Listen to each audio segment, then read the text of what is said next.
tire pressure. One, if you're at a gas station, which you should be checking it every single time you fill up your scooter, which should be a lot because you should be riding a lot.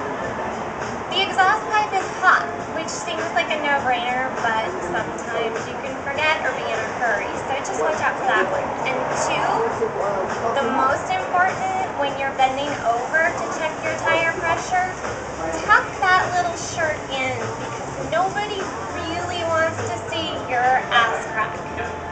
Believe me. Okay, so checking this, it's a little bit tight. You gotta get down low, and you have to have one of these. Okay, so here's your tire.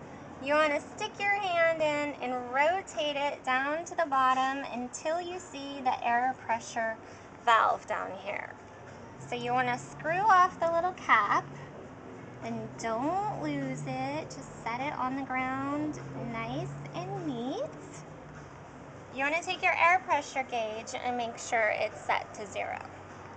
And then you take this little doohickey, yes, that's the official term for it, and stick it right there.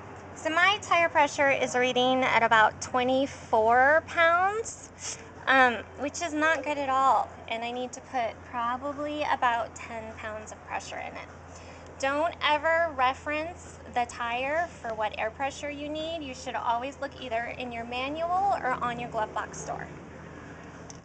Okay, so on your Vespa, pop open your glove box, and right here's the sticker. It'll tell you the manufacturer's recommended PSI for your scooter, front tire, rear tire, single driver, or, you know, if you've got a date, you might want to bump up the air pressure on the rear tire too. Ladies and gentlemen, Chris, our master tech at Revolution Moto and our chief tire specialist. Everybody else, tires. Let's do it! Come on! Alright, so what do we look for wear on the tire? So you were talking about these little wear marks, but I don't see them. Okay, so pretty much on the tire between the tread, you're going to find these little wear marks, these little indentations. I know it's kind of hard to see. Oh, the little bump, the riser right there. Correct. So when the tread, the rest of the tire is even with this wear mark, when it's bridged across and flat, tires are done, need to be replaced. It's time for a new tire. And then what about cracks if they've been sitting in the sun?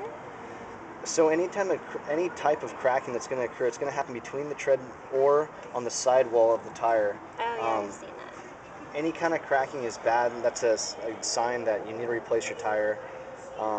2 to 3 years is typical for the life of the tire. Okay. Yeah. So no longer than 3 years. Like 2 years, you should look at getting Correct. a new one. Absolutely. And then, so you're checking your air pressure like 3 times a week, and then you're checking, you know, your tires. How many times should you like actually inspect the tire to see if you have like a nail or slow leak or anything like that? I would say at least 3 times a week, or before every ride. Okay. Hi, scooter folks. Okay, so here are 3 examples of tire tread. The first one on the left is a good amount of tread, and you should feel totally confident if this is what the tread looks like on your tires.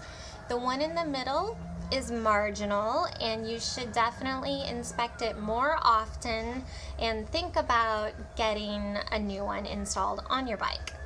The third one on the right, you would be out of your freaking mind to ride a scooter with this tire. It's basically like playing Russian roulette or shooting up meth with borrowed needles in a park. So don't do it. Thanks for watching. If you decide you do need a new tire or you need us to check it out, we're offering a special through the end of December on any tire purchases and installation at Revolution Moto. And secondly, we appreciate you watching, and if you have any ideas for scooter videos in the future, please let us know. Thank you.